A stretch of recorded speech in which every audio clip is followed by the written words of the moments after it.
Bonus чи бонус?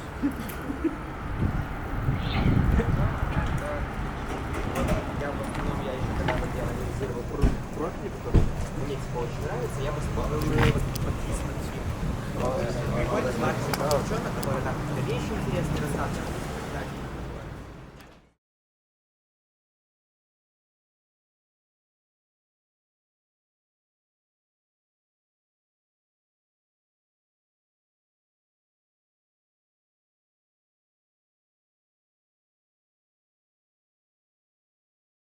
Բարձր սպառ նախագահ, նախ շատ շնորհակալ եմ, որ ժամանակ գտաք ու մեր հրավերին արձագանքեցիք։ Ես Հակոբ Նամակյան, ՀՄԶԱՍՑ-ի նախագահ։ Երկու բառով ասեմ այս հանդիպումների ձևաչափի ու նպատակների մասին։ Մենք որպես փոքր բիզնեսի համայնք ներկայացնող կառույցներից մեկը նախաձեռնել ենք հաշվի առնելով, որ 26 թվականը տես նախընտրական է, նախաձեռնել ենք այս հանդիպումների շարքը, որպեսզի քաղաքական թիմերը, ովքեր տնտեսական խոստումներ են տալիս, փորձենք ՀՄԶ-ին հետաքրքրող հարցերի մասին խոսենք։ Սա արդեն թվով 3-րդ հանդիպումն է, բայց հաշվի առնելով, որ քաղաքական հայտ տվածները շատ ավելի շատ են, տենց որոշեցինք առաջի քառյակում տենց բարձր վարկանիշ ունեցող քաղաքական թիմերին հրավիրել։ Առաջի երկու հանդիպումները արդեն տեղի ունեցել քաղաքացիական պայմանագիր կուսակցության ու Ուժեղ Հայաստան կուսակցության հետ, երրորդը արդեն ձեր ղեկավարած դաշինքի հետ։ Բնականաբար առաջի հանդիպմանը ավելի շատ խոսվում էր որպես գործող իշխանություն եւ փաստերով արված եւ չարված գործերի մասին ՓՄԶ-ին վերաբերել եւ խոստումների։ Խնդրեմ դուք էլ, եթե երկու բառով ունեք ասելիք ու լսվածման խոսք, բայց ներկայացնեք հենց ՓՄԶ-ի մասով, հրավիրվածները տենց բաց հայտարարություն չենք դրել, որովհետեւ կարծում ենք, որ նախորդներն էլ չեն կարող, որովհետեւ որպեսզի ըստ էության քննարկում լինի, բայց ընտրել ենք հիմնական 3 ոլորտի ներկայացուցիչներ, արտադրություն, ծառայություն եւ առևտուր։ Ասոցիացիան ունի 3 մարզային գրասենյակ, Գյումրիից, Վանաձորից եւ Գավառից ներկայացուցիչներ ունենք, բայց ոնց որ մեր Հայաստանում ԱՓՄԶ վիճակագրությունը, ՓՄԶ-ների մեծ մասը Երևանում են, մեծ մասը առևտրով են զբաղվում, այտենց էլ մեր ասոցիացիայի անդամների թիվն է ու բաշխվածությունն է, ու այդ կազմից ոնց որ դուրս ենք բերել այս այսպես ֆոկուս պինգը։ Քանակային իմաստով քիչ ենք, բայց հավաքագրել ենք նաև հարցերը, ովքեր ներկա չեն, բայց կուզենային հնչեցնեին եւ ձեզ եւ ձեր թիմին։ Եվս մեկ անգամ շնորհակալություն, ողջունում եմ ձեր մոտեցումը, որ ժամանակ գտաք մեզ արգեցիք, այսպես ասած, խնդրեմ երկու բառով ներկայացնեք ձեր ծրագիրը, հետո պատասխանով շարժենք։ Շնորհակալ։ Եվս մեկ անգամ բարևներ բոլորին եւ շնորհակալություն հրավերի համար։ Թեման կարծում եմ հետաքրքիր է եւ հատկապես ինձ համար հետաքրքիր ՓՄԶ-ների թեման, քանի որ առաջի անգամ փորձել ենք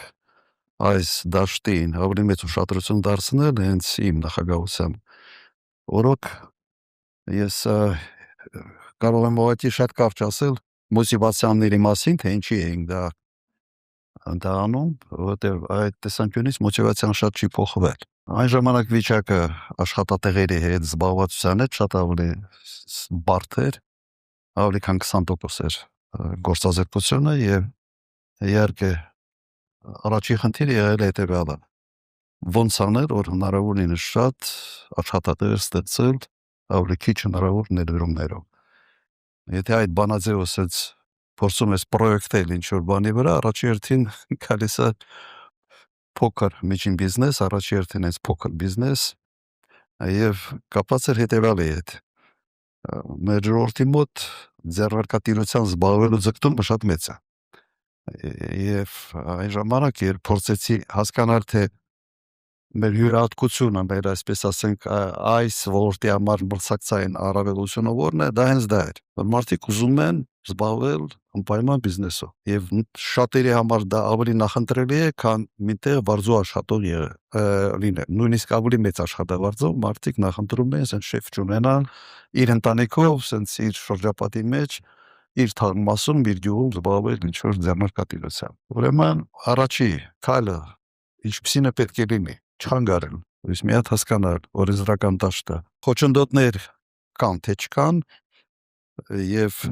խոչընդոտները ասենց վարչարարական են թե օրենսդրական են։ Բնական այսպես տրամաբանական մոտեցումը միշտ սա է լինում։ Հանել, եթե խանգարող հանգամանքեր կա, եթե չէ, ուրեմն խրախուսել լրացուցիչ օրենսդրական ինչ-որ քայլերով։ Տրամաբանությունը սա էր։ Եվ այն ժամանակ առաջի անգամ փորձեցինք հասկանալ, սահմանել ինչ է փոքր բիզնեսը, ինչ է եկել փոքր եւ այլ եւ այլ, եւ այն ժամանակ առաջին անգամ օրենսդրությունով մենք դա սահմանեցինք։ Եվ երկրորդ քայլը աջակցությունն է, ինչպես կարելի է իրականացնել։ Ստեղ էլ երկու տարբերակ էր, առանձնապես շատ չեն լուծումները, մեկը հարկային արտոնություններ, իմ մտածումը այն ժամանակ հետեւյալն էր, հարկային արտոնություններ տալ ոլորտային, որ նույն ոլորտի մեջ մրցակցային այսպես դաշտը ուղղակի չխաթարվի։ Եվ արել ենք դա ոսկերչության համար, արել ենք գորգագործության համար, արել ենք ավելի ուշ այթիշնիկների համար, նաև այստեղ եւս մի հետաքրքիր հանգամանք, մենք պետք է հասկանանք, թե կապը պետություն կամ կառավարություն պետություն բառը ճիշտ չի օգտագործել, այսօր շատ են խոսում պետության անունից, մարմիններ, որոնք իրենց պետություն չեն կարող անվանել եւ որոշակի թյուրըմբռնում այստեղ կա։ Կապը կառավարություն եւ փոքր եւ միջին բիզնես, ինչպիսին է պետք է լինի։ Ուղղակի մենք մտնում ենք ինչ որ վարչարության դաշտի մեջ, թե փորձում ենք այդ լիազորությունները փոխանցել մեկ այլ կառույցի, որը միգուցե եւ որպես միջնորդ եւ որը ավելի անմիջական կապեր կունենա նաեւ փոքր եւ միջին բիզնեսի հետ։ Եվ այն ժամանակ այդ գաղափարը եկավ, ստեղծեցինք փոքր ձեռնարկատիրության զարգացման ազգային կենտրոն կառույց ստեղծեց եւ մենք պատվիրակեցինք այսպես որոշ ֆունկցիաներ այդ կենտրոնին։ Եվ ինչի այն ժամանակ նաև գնացինք այս քայլին, որովհետև դրսի փորձը ուսումնասիրելով ակնհայտ էր, որ կառավարությունները, գործադիր իշխանությունը փորձում է ավելի մեծ լիազորություններ տալ նման կարգի մարմիններին։ Օրինակ առևտրի պալատներ, օրինակ գործարարների ասոցիացիաներ, բանկերի ասոցիացիաներ, եւ հատկապես ես սա նկատել եմ օրինակ Իտալիայի հյուսիսում, եւ սա շատ ավելի ճիշտ է։ Հենց գործընկնում է չինովնիկի մոտ այդ վարչարական sense բանազդը սկսում է իրեն թելադրել, որ ինքային մարդ պետք է դառնա, առանց որի որևէ քայլ չի արվում, որևէ բան տեղից չի շարժվում։ Եվ այն ժամանակ նաև այս լուսումը բավական հետաքրքիր արդյունքներ տվեց։ Մի կողմից ռուտինայից կառավարությունը, էկոնոմիկայի նախարարությունները այն ժամանակ դրանով զբաղվում դուրս է եկել, մյուս կողմից շատ ավելի ակտիվ, sense հետադարձ կապը մեր քայլերը մենք ստանում ենք այդ ապրանքների связь կոչեցյալը մենք ստանում ենք ՓՄԶՄ-ից։ Արդյունքը հետևյալն էր, որ եթե 98 թվականի մոտավորապես 13-14% էր կազմում համախառն ներքին արդյունքի, փոքր միջին բիզնեսը 2007 թվականին մոտ 46% էր արդեն կազմում։ Հաջողական էր։ Նայեք, այն ինչ ես ասացի, շատ պարզ քայլեր էր, շատ պարզ լուծումներ են, որոնք գալիս են շատ ստապ եւ տրամբանական գնահատումից, թե ինչ վիճակ է, ինչ մոտիվացիաներ են, ինչ ազգային մենտալիտետ մենք ունենք եւ ինչ քայլեր է պետք անել գործը տեղի շարժելու համար։ Եվ անմիջապես փոքր եւ միջին բիզնեսը արձագանքեց դրան։ Մեր պատկերացրած շեմը պետք է լիներ մոտավորապես 60%, 65% հանայի մեջ, այո։ Մենք դրան չենք ասել, բայց ինչքան հասկանում եմ, հետո այդ թիվը իջել է այսօր մոտ 30%-ը։ 34% իջել է։ Պատճառները արդեն ավելի շատ դուք պիտի ասեք, ես ենթադրում եմ, որ բազմաթիվ առևտրային կենտրոններ է ստեղծում, մի շարք այլ process-ներ, որի ժամանակ եղել է եւ այսպես ասենք բնական ինչ-որ խոչընդոտ արդեն փոքր միջին բիզնեսի համար, բայց հենց այդ պահին կարծում եմ լրացիչ պաշտպանվածության մեխանիզմներ էր պետք ստեղծել, որը ժամանակին չստեղծվեց եւ այսպես ասենք մեծ այդ միավորները, մեծ առևտրային կենտրոնները խժռեցին այնպես փոքր միավորների մի մասը։ Կարծում եմ պատճառը սա է։ Հիմա ավելի շատ մեր ինտերակտիվ հատվածում կփորձենք միգուցե այս հատվածը ավելի լավ հասկանալ, միգուցե վերլուծել։ Մոտավորապես ես նկարագրեցի, թե ինչ տրամաբանությամբ մենք շարժվել։ Եվ նաև հենց սկզբից ասացի, որ շատ բան չի փոխվել։ Ժողովուրդը նույնն է, մենտալիտետը նույնն է, ձգտումը մարդկանց մոտ նույնն է, եւ պետություն քաղաքացի հարաբերությունները եւս շատ մեծ տրանսֆորմացիա չեն ենթարկում ոչ միտեղ։ Երևի հին Ռոմից սկսած մինչև այսօր մարդը նույնն է իր բազային, այսպես ասենք, ինստինկտներով եւ էմոցիաներով։ Դրա համար պետք է առաջ շարժվել եւ եթե ուզում ենք ոլորտը զարգացնել, ապա համոզված եմ, որ պետք է եւս կամ վերականգնել կամ մեկ այլ կառույց ստեղծել, որին պատվիրակել որոշակի լիազորություն եւ պետք է հարկային որոշակի արտոնություններ տալ, որովհետեւ այս պայմաններում իսկապես փոքրի համար դժվար է մրցել մեծ միավորների հետ։ Եվ կա եւս մեկ հանգամանք, որը այն ժամանակ մտադրություն մենք ունեինք անել, բայց ուղղակի չհասցրեցինք, հատկապես արտադրական ոլորտի ՓՄԶ-ների համար հնարավորություն ստեղծել արտահանելու համար, ապրանք արտահանելու համար։ Հասկանալի է, որ փոքր ձեռնարկության համար ուղղակի բավական դժվար է ուսումնասիրել արտաքին շուկաներ եւ համապատասխան ստանդարտների որակյալ արտադրանք արտադրել, որ այդ երկրի շուկայի պահանջներին շրջանակներում տեղավորվում է։ Եվ այստեղ եւս կա փորձ դրսում բավական հետաքրքիր, երբ ստեղծում է կառույց, որը ուղղակի կապ ունենալով փոքր ձեռնարկատիրական այդ արտադրական ձեռնարկությունների հետ իջեցնում է պատվեր, այսպես ասենք, որոշակի ստանդարտներ եւ ինքը արտահանողն է դառնում այդ ապրանքները։ Հատկապես Իտալիայի հյուսիսում դա բավական տարածված մոդել է։ Այնտեղ ես վերջի տարիներն էին հանդիպում ունեցա իրենց առևտրային պալատի եւ նման կառույցի ուղղակի ղեկավարի հետ շատ հետաքրքիր զրույց ունեցա եւ տեսա, որ այո, հնարավոր է։ Ուրեմն սա մի քանի էսենց շերտերով այս հարցին ուղղակի այս հարց հասցեագրելու հնարավորություն ես տեսնում եմ։ Շատ լավ, շնորհակալություն։ Այնուամենայնիվ, պարոն նախագահ, կուզենամ այդ ձեր ասածներից հենց պրոյեկտենք հենց ձեր ծրագրում տեղ գտած կետերը։ Նախ երկու բառով ասեմ, շատ դժվար է գտնել ձեր ծրագիրը, որովհետև Հայաստան դաշինքի կայքում գրածա դեռ կառուցման փուլում է, ծրագիրը չկա։ Ես տենց հատվածական պարոն Խաչատրյանի վիդեոներից եմ հանել, բան տենց էլի ինքը մի քիչ տենց ինստիտուտի հետ շփվելու մասով այդտեղ խնդիրներ ունենք։ Ստեփան պիտի ավելացնեմ, մենք ուղղակի հայտարարել ենք, որ մենք հետադարձ կապ ենք փորձում ապահովել եւ կա այդ կապը, մարդիկ առաջարկներ են տալիս եւ վերջնական տարբերակը բուկլետների ձևով հաշվի առնելով, որ դուք սիրում եք ավելի կարգուկանոն ու կազմակերպչական ու անընդհատ հայտարարում եք, ես որպես կառույց ասում եմ, որ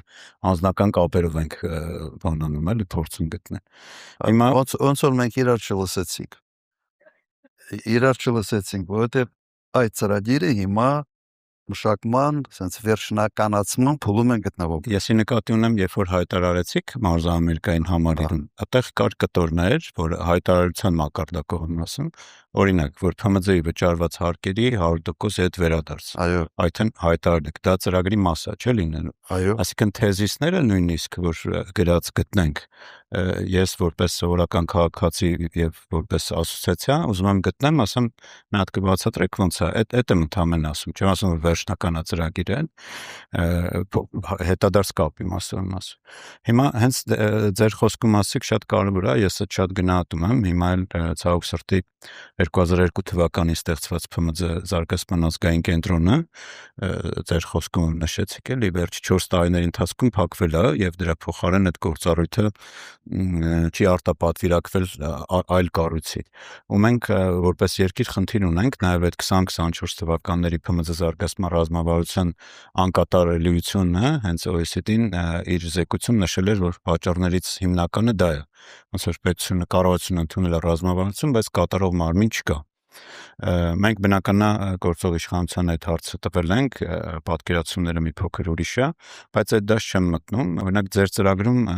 նման բան հաշվի առնելով նաև որ դուք տեսել եք, որ դա կա, էլ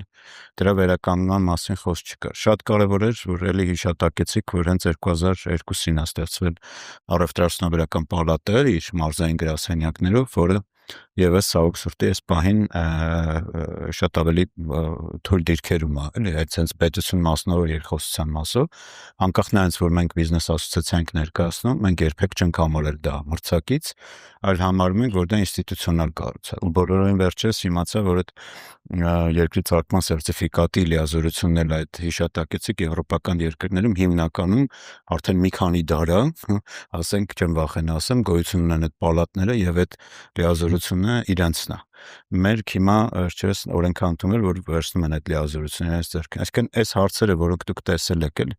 ինչու թեկուզ թեզիսային մակարդակով չկա ձեր ծրագրում եւ թեզիսային մակարդակով այդ հարկերի 100% հետ վերադարձը ոնց եք պատկերացնում, ինչ հարկերի մասին է խոսքը, ունտեղ նաեւ կար ստուգումների ոնց որ ամունիստիայի մասին էր հայտարարվում էլի ՓՄԶ-ի,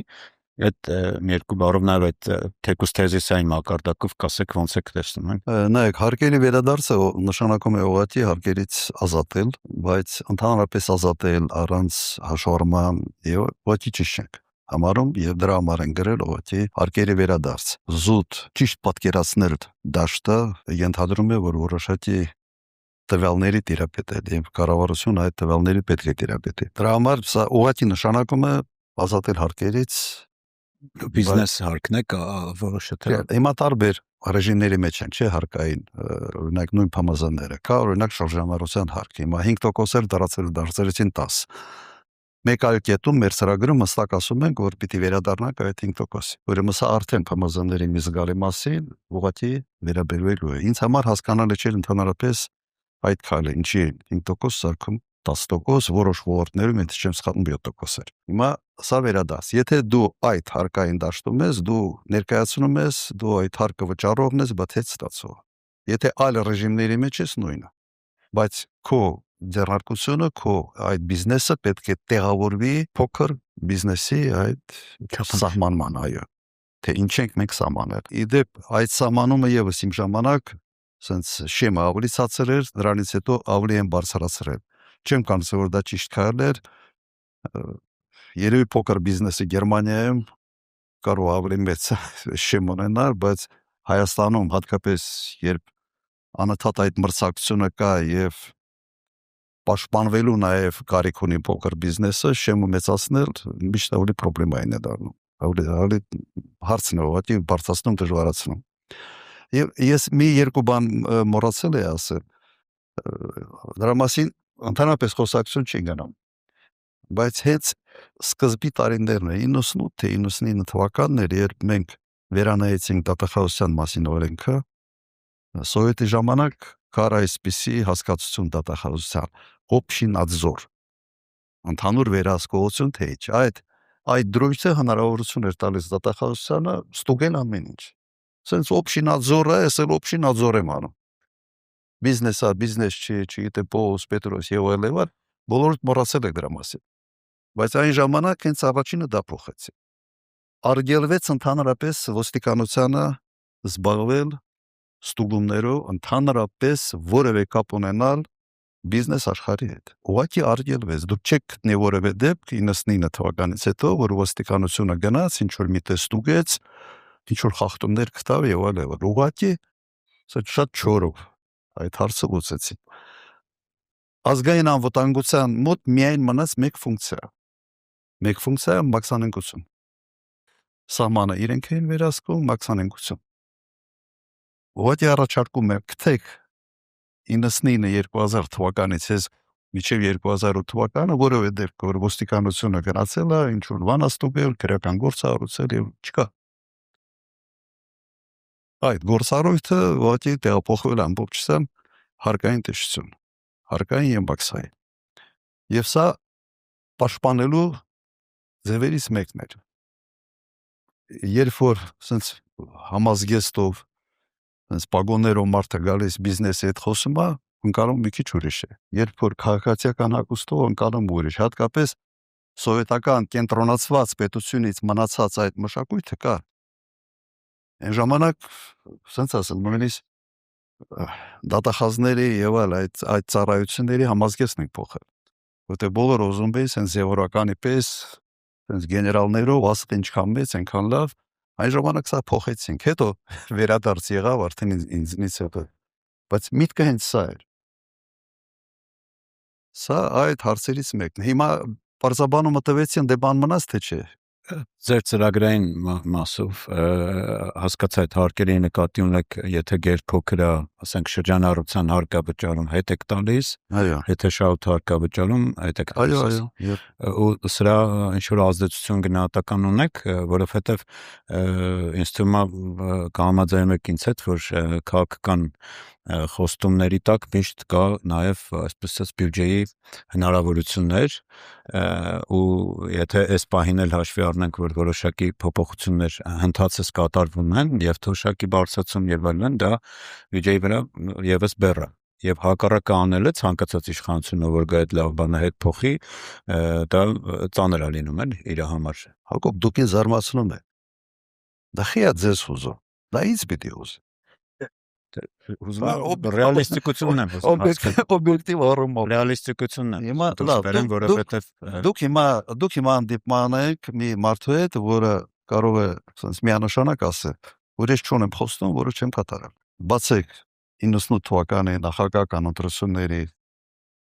երևի արխիվներում կա եւ բացեք նաեւ բոլոր խոստումները 2003 թվականի։ Չկատարած խոստում չունենք։ Կրկնակի երրակի ավելի են կարել, քան խոստացել են։ Ուրեմն նման դեպքում տրամաբանությունը ինչպեսին է։ Եթե դու մտածում ես խրախուսել, ուրեմն ենթադրվում է, որ այդ ոլորտը պետք է զարգանա, պետք է աճի, պետք է կրկնապատկվի կամ տոկոսներով, այսպես ասենք, զգալի ոչ թե 1-1% պետք է աճ ունենա եւ այդ ակտիվությունը ինքը հարկերի ձևով վերադառնում է բյուջե։ Նայեք, ես մոտարապես այսպես վերասեմ 2003 թվականից մինչև 2008 թվականը մենք չենք ունեցել գոնե 1 տարի, երբ մենք բյուջեն չենք վերանայել սեպտեմբեր ամսին։ Սեպտեմբեր, հոկտեմբերի սկիզբ բյուջեն վերանայում ենք, ավելացնում ենք եւ ծախսային մասը եւ եկամտային մասը։ Որովհետեւ նախատեսում ենք զգուշավոր 8% աճ, մոտարապես 8.9 ստանում ենք 12-13-14% աճ։ Եվ այդ աճը հնարավորություն էր տալիս վերանայել ոչ թե սեկվեստր էինք անում, այլ հակառակը ավելացնում ենք ծախսերը։ Սա նշանակում է, որ մենք հնարավորություն ենք ստանում լրացուցիչ ինչ-որ բաներ անելու։ Նրա համար այսօր ինձ համար սա տեխնիկական հարց է, ինչ որ դուք ասում եք։ Այդ հաշվարկների համար մենք պետք է հարցնենք ասենց մեր թիմի անդամներին, ովքեր այստեղ են, բայց կրկնում եմ, ձեզ հասկանում եմ։ Մեր մոտ ընդհանրապես երբ խոսում են ժողովրդավարության մասին, այն ինչ կատարվում է Հայաստանում, այդ ժողովրդավարության խաթարման ասենց լուրջ process-ի առաջ է, որովհետև նախընտրական խոստումը կատարել է կամ չկատարելը դառնա առողջինչ մի բան։ Երբ նայում ես հիմա օրինակ նախընտրական խոստումները 21 թվականի եւ համատում ես ինչ ենք ստացել, լրիվ տարբեր իրար հետ կապ չունեն։ Եթե այնուամենայնիվ մեր ժողովուրդը գնում է, եթե գնա եւ ընտրի այդ տարբերակը, սա նշանակում է մեկ բան, որ անիմաստ է ընդհանրապես որևէ ծրագրեր, անիմաստ է տալ որևէ խոստումներ, որովհետեւ սա ֆորմալ բան է, ինչ է ժողովրդարությունը։ Բարբերաբար ժողովրդից մանդատ են ստանում խոստումների համար, ծրագրերի համար։ Եթե արդյունքը նշանակություն չունի այդ մանդատը ստանալու համար, ուրեմն այս process-ը ընդհանրապես անիմաստ է։ Բայց կրկնեմ, սա մեր դարդը ձեր վրա մի շավակի։ Չէ, շնորհակալություն, իրականում այդ մասը հենց մեր հանդիպման սկզբում էր, որ նշեցի, մեր նպատակը նաև ՓՄԶ-ն որպես ընտրող ինքն էլ կփորձի հասկանալ, նաև իր կյանքում իջարնելու, գիտեք նաև, որ այս վերջերս նախընտրական խոստումներում համարյա բոլորի մոտ ՓՄԶ-ն տեղ է գտել, եւ այդ ձեր ասացին ի պատասխան ասեմ, այո, ցավոք սրտի նաև ՓՄԶ-ին վերաբերելի ծրագրերի մասով մեր նախորդ հանդիպմանը մենք անընդհատ հենց այդ էինք ուզում ստանայինք պատասխանատուներից, որ սա է խոստվել ու մենք չենք ասում միայն, նաև միջազգային կառույցներն են ասում, որ չի կատարվել ու այդտեղ մենք խնդիր ունենք։ Դրա համար է իմ հարցը, արդյոք հաշվարկում եք, կարողանալու եք թե չէ։ Հասկացա։ Ես մի բան ասեմ, 98 թիվ վերցրեք իմ նախընտրական ծրագիրը, դուք որևէ խոստում ՓՄԶ-ի մասին չեք գտնելու։ Բայց լիքը բան արել եք եւ հիմքեր այն ժամանակ են դրել։ Դե ժամանակ ես նոր եկած մի քիչ լավը չէի պատկերացնում Հայաստանի տնտեսությունը։ Մի հարցա դու գրում ես, պարտավորում ես ու չես անում, մի ուրիշ հարցա նույնիսկ չես պարտավորում, բայց կրկնակի ավել ես անում։ Շատ լավ։ Ասում եմ, հիմա ուզենք թե չուզենք նաև ձեր կառավարման ժամանակաշրջանին ենք գալու, որովհետև նաև մեր ՓՄԾ-ներից ընդհանրապես ՓՄԾ-ները համարվում են երիտասարդ սերունդ, բայց մեր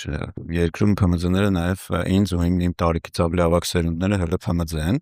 այսինքն կան մարդիկ, ովքեր ձեր կառավարման ժամանակաշրջանից բիզնեսի մեջ են եւ փորձ ունեցել են։ Ու այդ հարցերի մեծ մասը այդ ձեր խոսքում նշեցիք չխոչընդոտել, չխանգարել եւ այլն, հարկային արտոնություններ, էլի ես պետք է արձանագրեմ, ձեր խոսքում տենց ասացիք, բայց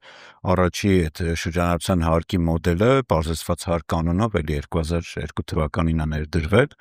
որը գործեց մինչև 2012 թվականը, հետո տենց հանեցին բարձրացված շատ հարկ, մի տարի ապրեց ինքը, հետո ներդրվեց շրջարկի իրական ձևը, էլի շրջանառություն անգամ հարկ, ոչ այսօրվա գործով։ Այնուամենայնիվ շատ հարցեր կան, պարոն նախագահ, որոնք վերաբերում են այդ տենց չխոչընդոտել, մրցակցություն, ազատ մրցակցություն, հովանավորչություն եւ այլն։ Օրինակ, ասենք հիմա նույն ես անձնապես բաներ չեմ ուզում իշտակեմ, բայց էլի այդ հարցերն էլ ա եղել,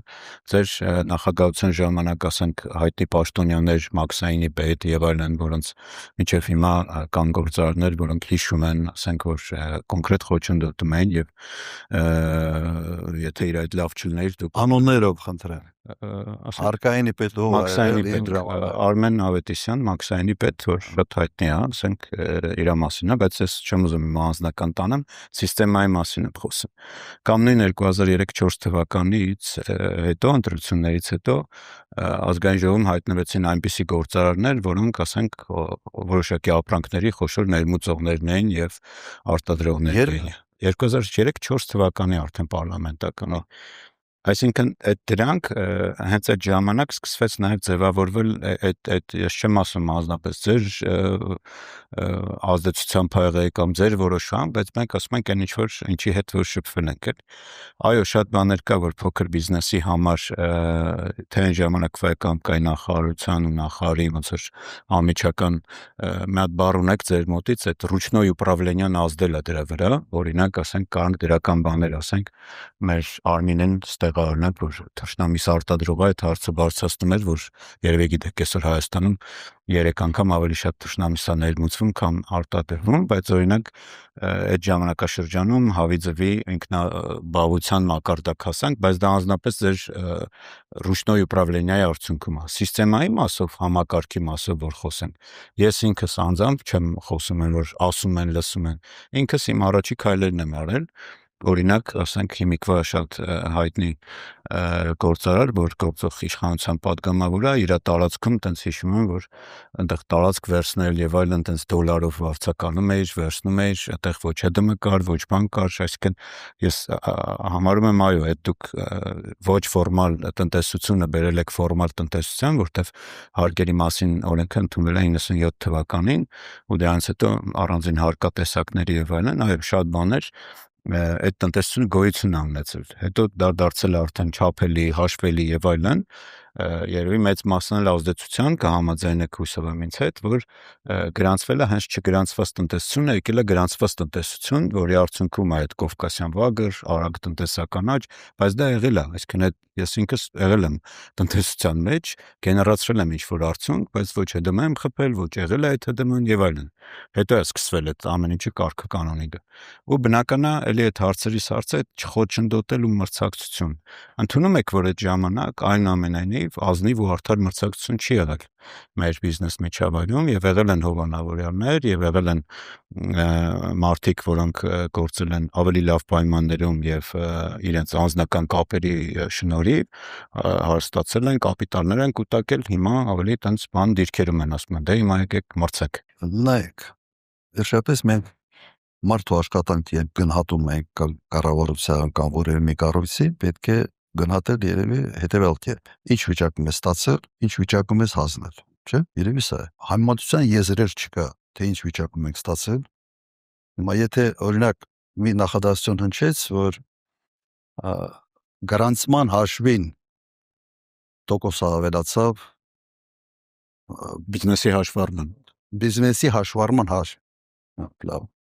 Կներեք, պարոն նախագահ, օրինակ այդ 2002-ի այդ բարձրացված հարկի ներդրման զուգահեռ նոր սկսվեցին ներդրվել այդ բաները, հսկիչ դրամարկղային մեքենաների, Արկա համակարգը ժամանակ դերից ուղղակի միջև չկար։ Ասածս այն է, որ այդ տնտեսությունը կար,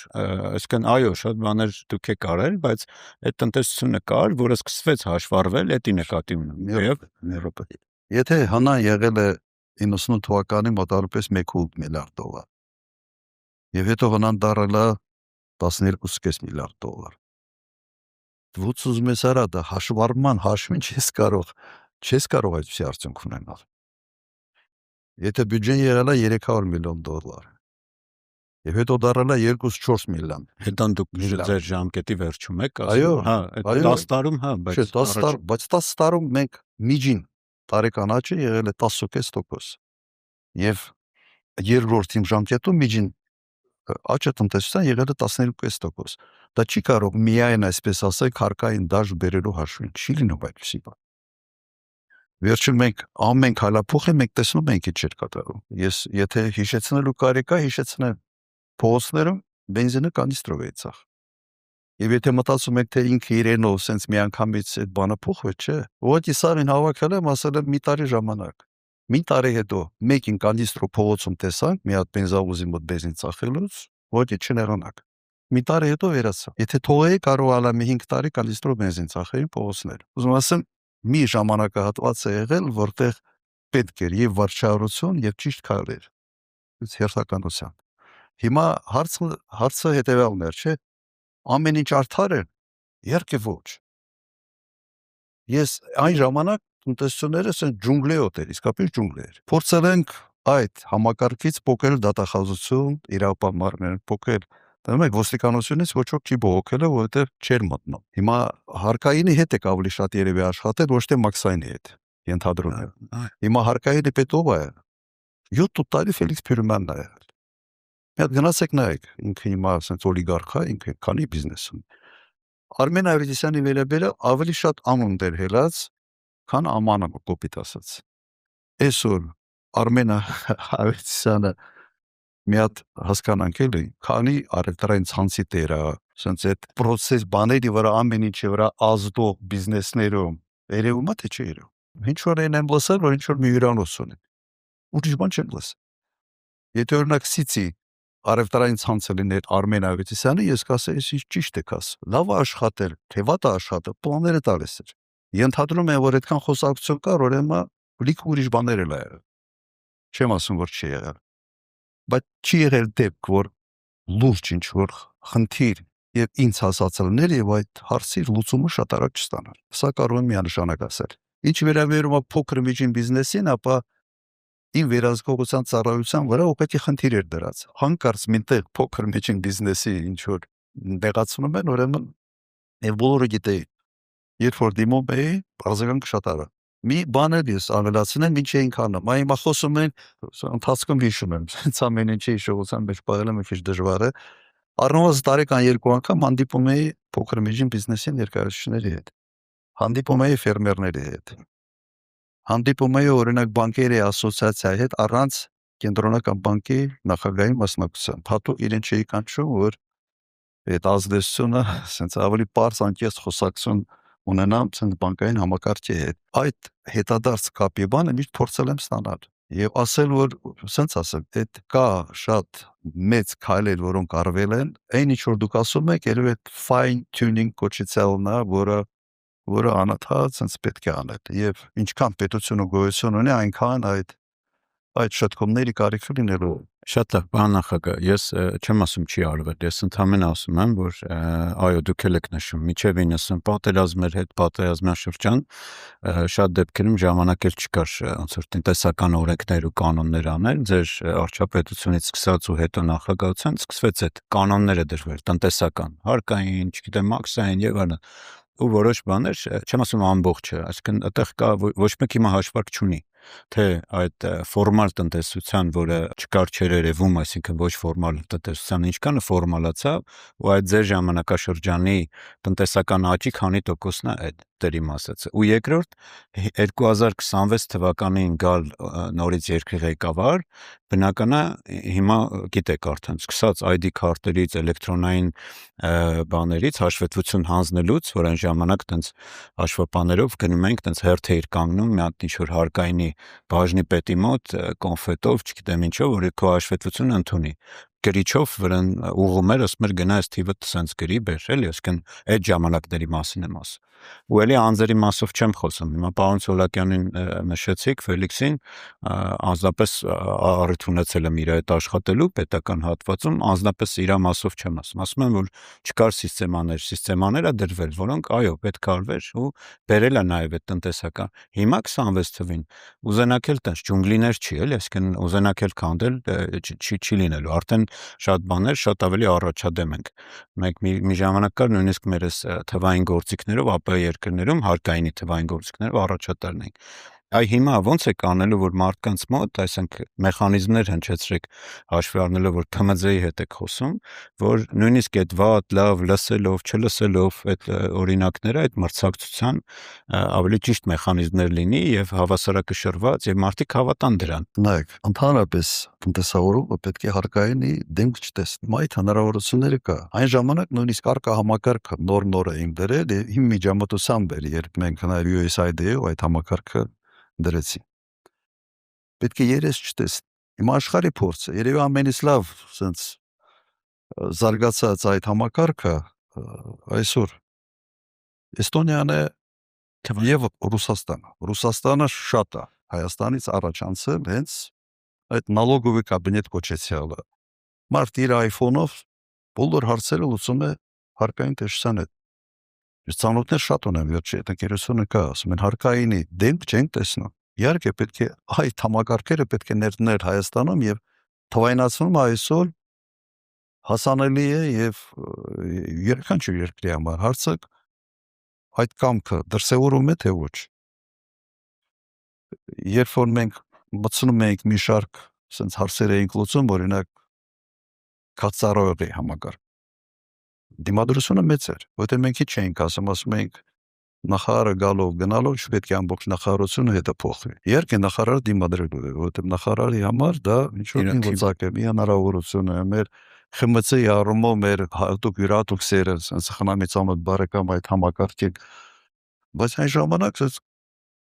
կամային հատկություններ օգտագործելով ասում են պրադավլը։ Հիմա էս է։ Հիմա նույնն է։ Ուղղակի թվայնացնում պետք է այն աստիճանի հասնել, որ հարկայինի հետ գործարարը առողջություն հարաբերություն չունենա։ Բայց եզակի դեպքեր պետք է լինեն։ Եվ դա հնարավոր է անել այսօր ամենից այսպես ասենք, այսօր դա չանելը, ես ավելի շատ միտումնավորություն կտեսնեմ, եթե դա չի արվում։ Իհարկե դա մեր բանի մեջ մեր թվայնացումը մեր նաև ծրագրային դրույթներից մեկն է, ամբողջ պետք է թվայնացվի։ Այս աշխարհը հիմա այսօրվա վիճակում չթվայնացնելը նշանակում է sense չգիտեմ գնում ենք sense նախնադար Այս մրցակցության ինչ-որ լուծումներ ունեք, որ դուք կտարբերվեք այլ քաղաքական թիմերից, որը ավելի շատ վստահություն կներշնչի փոքր բիզնեսին, որ արդար մրցակցություն է լինել։ Մի օրինակ հիմա եթե ձեր թույլտվությամբ բերեմ, օրինակ հենց Մանրածախ առևտրի մասով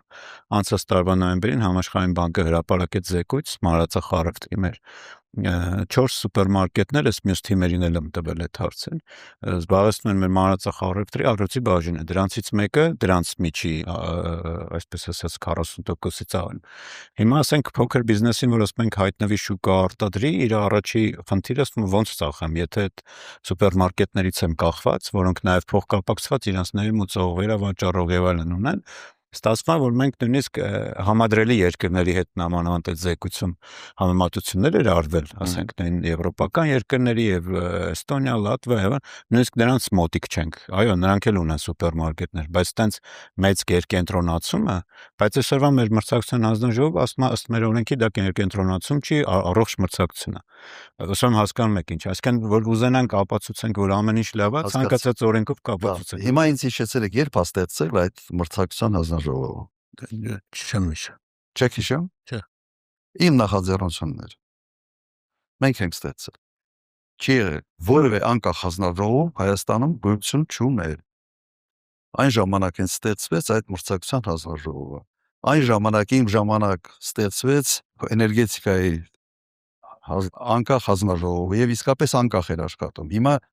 Հիմա շատ դժվար է պահանջել որևէ հանձնաժողովից անկախ աշխատանք, որովհետեւ պետական համակարգը որ փոխվեց, դառավ ասեն սուպեր վարչապետական։ Բոլորը հայտնվեցին ասես կառավարության ճնշման ներքո։ Այն ժամանակ ուրիշ էր այդ հանձնաժողովների, ասես կոպիտ բառով ասած տիրություն անողը նախագահն էր, որը ուղղակի պատասխանատվություն չէր կրում բանի համար։ Տնտեսական այդ ռուտինայի համար, առօրյայի համար։ Բոլոր այդ անկախ հանձնաժողովները ստեղծվել են հենց այն ժամանակ։ Ինչի համար են դա արել։ Օրինակ, էներգետիկայի հանձնաժողովը հետևյալի համար էր։ Կառավարությունը ասած ցիկլով գնում է ընտրությունների։ Եվ միջև ընտրությունները մոտիվացիան, օրինակ սակագինը իջեցնեմ, համակարգ ավիրելու գնով, թե ինչ գնով կապ չունի, բայց իջեցնեմ քվեներ գործելու համար։ Սա էր եւ անկախացումը հենց ամբողջ իմաստը անկախ հանձնաժողովների դա էր։ Նաեւ այդ անկախ հանձնաժողովը այն ժամանակ ստեղծվեց։ Այսօր ես չեմ տեսնում, որ այդ հանձնաժողովը իրականում անկախ է։ Եվ ինչ լուծում ունեք։ Լուծումը նայեք, Հիմա նորից չեն գնալու ստեղծենք։ Կա, ասում եմ, խնդիրը կա։ Լուծումը հետևյալն է։ Այդ հանձնաժողովների ձևավորումը որևէ կապ չպետք է ունենա կառավարության հետ։ Այն ժամանակ մոդելը հետևյալն էր։ Ստեղծվում էին հանձնաժողովներ, հանձնաժողովների մի մասը նախագահն էր նշանակում, մի մասը ազգային ժողով, այսպես այնպես էր արված, որ ոչ մեկը չկարողանա ձևավորել այդ հանձնաժողովը։ Հակառակ դեպքում, եթե օրինակ մի 8 տարի մի իշխանության գլխին է ինքը եւ ինքն է, ազգային ժողով կառավարություն նույնն է։ Որովհետեւ մեկ կուսակցությունից ձևավորված կառավարությունը այս հետևանքները միշտ ունենալու է։ Նաեւ մեր առաջարկն է նախագահի լիազորությունները մեծացնել եւ նման կարգի գործառույթները փոքր կառավարությունից։ Այսօր կառավարությունը ինչ է ասում, օրինակ վարչապետը ինչ խոսում է, ասում է պետության անունից է խոսում։ Դու պետություն չես, դու պետության անունից մի խոսա։ Պետությունը նաեւ մենք ենք, նաեւ դուք եք, բոլորն են։ Դու գործադիր իշխանության ղեկավարն ես։ Իսկ եթե գործադիր իշխանությունը սկսում է ինքը ձևավորել իր ֆրակցիայը, ըստեյության նույն բանն է, էլի, ասենց նույն տեղից ամեն ինչը դուրս գալիս, սկսում է ձևավորել այդ բոլոր մարմինները, այդ մարմինների իմաստն է կորում։ Դուք չեք տեսնում նույն էներգետիկայի հանձնաժողովը ոնց որ կառավարության կցորդը լինի։ Այն ժամանակ ձև չկար, որ կառավարություն ազդեցություն ունենա էներգետիկայի հանձնաժողովի վրա։ Շատ լավ։ Այս բաշխիչ ցանցերի այս բանը, այս ռեյդերական բանը զավթումը ոնց է։ Հենց դրա շնորհիվ է։ Հանձնաժողովի միջոցով չէ՞ դա արեց։ Այդ ֆունդամենտալ բանը ստեղ է։ Հասկացա, բայց ժամանակ չի եղել ստեղծել եք, հիմա պետք է իրան ինչ-որ փոխել, որ հակակշիռների ինստիտուտը անկախ ձեր անձից դրա համար եմ ասել, հիմա պետք է այդ լիազորությունները փոխանցել նախագահին, ուղղակի բացառել, որ նախագահան դառնասեն, այդ նույն բանը չպիտի լինի։ Սա իմիջիայլոց ինձանից հետո այդ խնդրը սկսվեց, երբ նախագահային ընտրելի ազգային ժողովը, բան աստատի։ Նախագահան պետք է ընտրվի համաժողովրդական քվեարկությամբ։ Կարող է համակարգը մնա խորհրդարանական, բայց նախագահը պետք է ունենա առաջնային մանդատ, որ վերջապես գործով զբաղվի, ոչ թե կամ պահպանողելով կամ դաշնամուր նվարկելով։ Սա բան չի։ Եվ այդ անկախ մարմինների ձևավորման մի process եւ իրենց պաշտպանությունը արդեն դնել նախագահի վրա, որովհետեւ նախագահան գործադիր իշխանության ղեկավարը չի, նախագահան ամենօրյա այս քայլերի ինքը ազատ է, ինքը դրա համար պատասխանատվություն չի կրում։ Դուք ինձ հասկացաք, հասկացա, եթե իմ համար կարևոր կտորը այն որ ասիկ որ ժողովուրդն է ընտրելու, ինքը ստացվում է ունենում է եւս մի հատ ավելի սուպեր լիազորություն ժողովրդի ձայն, որը ինքը երկու տարբեր առաջնային մանդատ ունենալու երկու տարբեր մարմիններ եւ նման դեպքերում օրինակ արևելյան Եվրոպայի երկրների մեծ մասը այդպես է։ Այդպես են եւ աշխատում է այդ համակարգը։ Եվ սովորաբար ով հաղթում է խորհրդարանական ընտրություններում, sense ընդդիմությունը պայքարման նախագահ, եւ նախագահ եւ այս ճիշտ բալանսը այդ տարանջատման Հակակշռելու ինստիտուտ։ հակակշռում են իրար, իհարկե։ Այսօր խնդրեմ, այսօր դատական համակարգը ձևավորում է էլի խորհրդարանով, ինչ որ ինքը այդ սուպեր վարչապետական համակարգը ինքը բերում է ասես լրջագույն շեղումների։ Խոսքը վերաբերում է այս պահին որպես անդիմադիր այսպես ասած խոսակիր անդիմադիր parlamenti նաև խմբակցության ղեկավար դուք գոհ եք այս վերջի ասենք ընտրություններից հետո ձեր անդիմադիր պատգամավորների արված աշխատանքի ես չեմ ուզում էլի քաղաքական ասել նաև ՊՄԶ-ի խնդիրներով բարձրաձայնելու եւ այլն իրենց արված աշխատանքից։ Նայեք, մի բանական հայտ է, որ 29 մանդատ ունեցող անդիմադիր ուժից սպասելիքները շատ ավելի մեծ էին, քան այդ ուժը կարողանա։ Ամենից վատ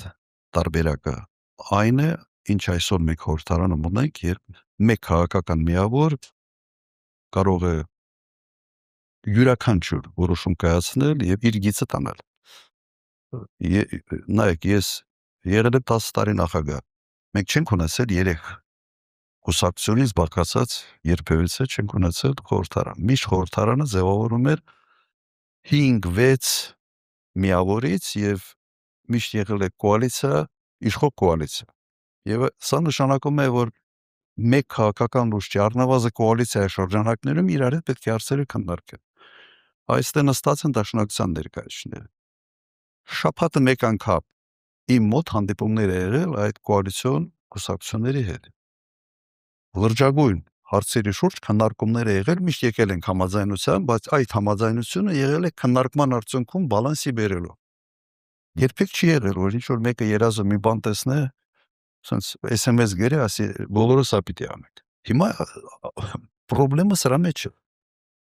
Ուրեմն եւ այս խնդրեմը գալիս է հենց նման կարգի շեղումներից, երբ որ հանձնաժողովները թուլանում են, ամեն մի անկախ մարմին թուլանում, սա ավտոմատ բերում է մեկ միավորի ավելի մեծ ռեսուրս ստանալու, ավելի մեծ ազդեցություն ունենալու, ավելի մեծ։ Եվ այն ժամանակ դու օրինակ նույն օլիգարխիկ համակարգ, չէ, ասում են օլիգարխիկ համակարգ, ամենից օլիգարխիկ համակարգը իդեպ հիմա է։ Որտեղ այն ժամանակ այդ օլիգարխիկ կամ այդ մարդը, այդ գործարարը այս հնարավորությունները չուներ ոնց որ հիմա է։ Մեկը այդ պայմանավորվելով իր բոլոր հարցերը ուղղի։ Ինք առնվազն պիտի մի 3-4 տեղ գտար պայմանավորվել, առնվազն։ Ինձ հասկացա, բայց իշխանությունը մեկ բանի մեջ կենտրոնացնելը ինքը լավ տեղ չի բերել։ Այդ համաձայն եմ, բայց օլիգարխիկի մասով մի քիչ բան չի, եկեք այդ դաշ։ Ես մի հատ օրինակ բերեմ, պարոն նախագահ, անցած տարի Տիկին Կարենեև հանրագիրը, որ գրել ենք անցած տարի այս մայիսի կոմերն էր, այտենց բան գործիք կա, էլի հանրագիրս ներկայացնում, որը ըստ համաված կարգի պետքա քննեն ազգային ժողովը ու տնտեսական հանձնաժողովի այդ հանրագիրը քննարկելու ժամանակ մենակ Թադեուս Ավետիսյանը եկավ տենց 2 րոպե նստեց գնաց, հետո իմացա որ տնտեսական հանձնաժողովի նախագահի պորտֆելը ձերն է որպես ընդդիմություն, որը չեք վերցնում ու մյուս 2 պատգամավորները ընդհանրապես չեկան հանրագրի քննարկման, այսինքն մենք ներկայացրել ենք այդ ձեր ասած շրջանառության հարկի բարձրացման դեմ հանրագիր, որը ասում եմ մեր ունեցած օրինական գործիքներից մեկն էր, որը կիրառեցինք ինչեւ այդ բողոքի ակցիաները էին արել մեր ԲՄԶ-ները եւ այլն, այսինքն նույնիսկ այդ པարզ բաները ես որպես բիզնես ասոցիացիայի ներկայացուցիչ չեմ ասում,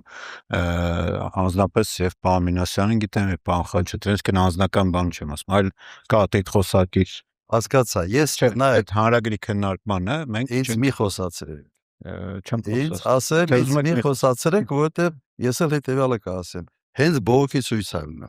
օրինակ կառավարության դիմաց։ Մեր падգամավորը գնում է, փորձում է հասկանալ հարցը։ Մեծ մասը գիտեք ինչ են ասում։ Մենք չենք քաղաքականացնում։ Ես շատ բարձ։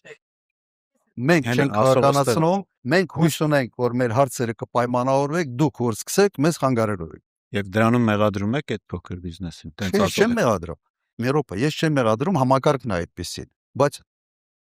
Նաև չեմ ընդունում մեղադրանքը, երբ որ բողոքողները իրենք մեզ խնդրում են այս սպանդանոցների հարցով բոլոր հարցերով որպես ընդդիմություն մենք գնում ենք փորձում ենք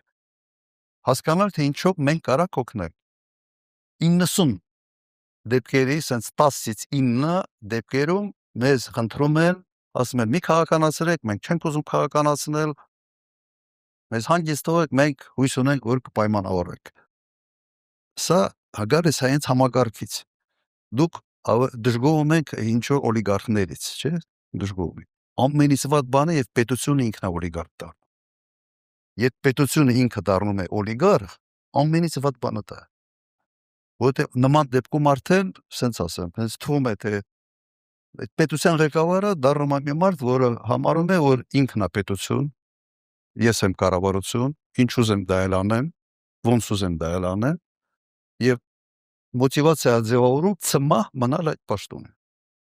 Ծմահ մնալ։ Հիմա մենք այդ process-ի մեջ ենք։ Պետություն օլիգարխ տարբերակը լավ է երկրում մի 50-ի բան լինեն, sense բիզնեսմեն կապերով բանով, քան մի հատ պետությունը համարի, որ ինքը ամեն ինչ է։ Ինք Սադամ Հուսեյնը դառնալու կամ Մուամմար Կադաֆի։ Շատ ուրցենք հարցերով ես ընդհանրապես ոչ կներեք եթե դա ընդունվեց որպես մեղադրանք չէր ես Չէ, մեղադրանք չէ, մենք բարձ քննարկում ենք, չէ։ Հիմա եթե դու ճիշտ եք ասում ինչ ասում եք։ Ես էլ եմ ճիշտ ասում ինչ ասում։ Որտեղ օրինակները Չէ, ասեք մեղադրանք չի, հարցնում չի, գնահատում եք լավ են ամենից վատ հանդիպումը նա է, որտեղ մարդիկ մտածած չեն ասում։ Շատ Հա, բայց ես էլ պետք է չէ բարձաբանեմ։ Պրոբլեմը որտեղից է։ Ամեն դեպքում եթե Ես նաև ասեմ, ազգային ժողովում չի եղել գոնե 1 թո մեր падգամավորները ասեն, քանի մեր առաջարկն է ընդունվել ընդհանրապես։ 0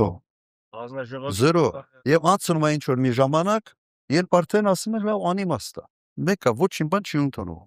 Դրա համար միայեցան խորհրդարան չպետք է Հայաստանը ունենա Պրոբլեմը սա իշխանությունը չպետք է բաղկացած լինի մեկ կուսակցությունից այդ կուսակցությունը այլասերվում է այդ մասով հեսա հարց կտամ Դուք ասում եք հանձնաժողովի քննարկմանը մենակ կադրոսավետությունն է այո բայց լիաբումար նստուկ դալիճում եղել է մասնակցել եք եւ պաշտպանել եք այդ տեսակետը հասկացա բանին ասեք մենք շրջանառության հարկի բարձրացման դեր ձեր ակցիա եւ թե նաեւ նոր ոլորտները վերել այդ հասկանում եմ նայեք մենք որպես ՓՄԶ ասոցիացիա իշխանություն գործիքներ քիչ ունենք եւ դա մեր այդ հանրագիր գրելը մեր գործիքներից եւս մեկն էր ստորագրահավաքեր ուղարկել ենք կառավարության ղեկավարը ստեղ էր նորից մեր ժողովրդացին քեզ որ ուղարկել ենք ինչու՞ չես պատասխանը եւ այլն այսինքն բայց դա մեր գործիքներից մեկն էր ընդ որում ասում եմ այն հանձնաժողովը որի նախագահության մանդատը ձերն է այսինքն այդտեղ մեր այդ հանրային քննարկման ժամանակ առնվազն ազգային ժողովի падգամավորի մանդատը ինձ պետք էր որպես կառույց ես տեսնեի դա ինքը ինչ է ասում ինքը ինչ է ընդ որում մի պահ կար որ եթե հենց Բաբկենը Թունյանը ասաց այս պայն եթե 3 падգամավորը լինեին ընդդիմության ձեր հանրագիրը կանցներ չեմ ասում է գնար բան ինչ ան նիստ այդ բաներ լինելու քննարկվելու էր այդ նախագիծը Մերոպե իսկ մանդատներից մենք ենք հրաժարվել այդ պաշտոնների մանդատներից ես չգիտեմ այդ էլի հաջորդ հարցնա բայց մի քիչ քաղաքական ես լինեի կհրաժարվեի ես եթե ձեր ֆրակցիայի падգամավոր ընտրվեի 21 թվին ու իմ մանդատը ոչ մի օգուտ չտար ես 3 օր հետո կհրաժարվեի Մերոպե նայեք ինչի համար հրաժարվեցինք որովհետև այդ պատանտները բաժանում են դոնտի բանաձևով հիմա իրենք խախտելով այդ դոնտի բանաձևը պաշտոնանկ արեցին ընդդիմադիր պաշտոնյաների դուք Հակոբյան վային չէ Հակոբյան վայինն էր չէ հա то есть մեր ֆրակցիայի անդամ Իշխան Սարատելյան ազգային ժողովի փոխնախագահ պաշտոնականի նախօրինի չէ հանձնաժողովի նախագահն Հակոբյան վայինը չէ հանձնաժողովի նախագահ Հակոբյան վայ պաշտոնանկ արեցի ապօրինի կերպով մյուս հանձնաժողով Արմեն Գևորգյանը այդքանից հետո հրաժարական տվեց եւ մենք մտանք սահմանադրական դատարան որպեսզի վիճակենք այդ նորմը որ չի կարող այդ ընդդիմության հասանելիքի տեղն է ուրեմն ընդդիմությունը ինքն է նշանակում եւ ինքն է քաղաքական պատասխանատվությունը կրում այս պաշտոնի համար ոչ թե մեծամասնությունն է որոշ Դուք հիշում եք նաև Արթուր Ղազնյանը 18 անգամ ընտրությանը վերապահված հանրաժողովի փոխնախագահի տեղում մերժում է։ Շատ լավ։ Հիմա նայեք ինչ էին ասում։ Ասում են մեր ուզած մարդը բերեք, մենք քվեարկենք։ Հոպ, սա Դոնտի Բանաձևը այդ տրամաբանությանը որևէ կապ չունի։ Դրա համար վիճակը սա է։ Հաճախ նաև դասից մերադանքեր հնչում, թե ինքնություն գնացել է պաշտոն վերցնելու։ Այս ամենը վերում է հաստատում են բան, որ ընդդիմության գործիքները իրականում դի մի սովանոց տնը։ Պարոն նախագահը որ խոսեց նույն անկախ մարմինների մասին, չէ, այսօր մեծամասնությունը մի քվեարկությամբ որոշում է ամբողջ մի հանձնաժողովի կազմ։ Այդ գիտեմ, Եվ այդ ընդհանուր բանն է, մասնագիտությունը, որին դեմ չեմ։ որ պետք է անպայման լինի, անպայման ձայնը պետք է հաշվառը դուրս համարվի ընտրված, վերաբերում է թե անկախ մարմինների, թե դատախազությանը, թե քննչական մարմինների։ Ես պարզաբան եմ ինչ եմ առաջարկել, առաջարկը հետևյալն է։ Օրինակ, եթե ընտրվում է դատախազ, միայն մեկ ֆրակցիայի ձայներով չես կարող ընտրել դատախազ։ Պարտադիր որոշակի համամասնությամբ պետք է հաշվի առնի ընդդիմության ձայները։ Այն մարմինների համար, որոնք կուսակցականացված չեն, ավելին կուսակցական լինել արգելված է այդ մարմիններում, իմիջիալոց իմ նախագահության ժամանակ արգելված է կուսակցական լինել հարկային եւ մաքսային մարմիններում եւս։ Արդարադատություն։ Այն մարմինները, որտեղ sense որոշակի գործառույթ էր կապված բիզնեսի մարդկանց հետ, արգելված էր։ Հետո Եվրո խորհրդի ինչ որ բաներով 2006 թե 7 թվականին ստիպված մի քանի հետ քաշեցինք, որտեղ ասում են դա մարդու իրավունքների սահմանափակում է։ Այս ոչ թե մեր նախաձեռնություններ, այլ մենք ԱԳՆ-ը դիմադրել ենք, բայց սկզբնականում եղել է ուղղակի արգելք հարկային մաքսային մարմիններում կուսակցականությունը արգելված է։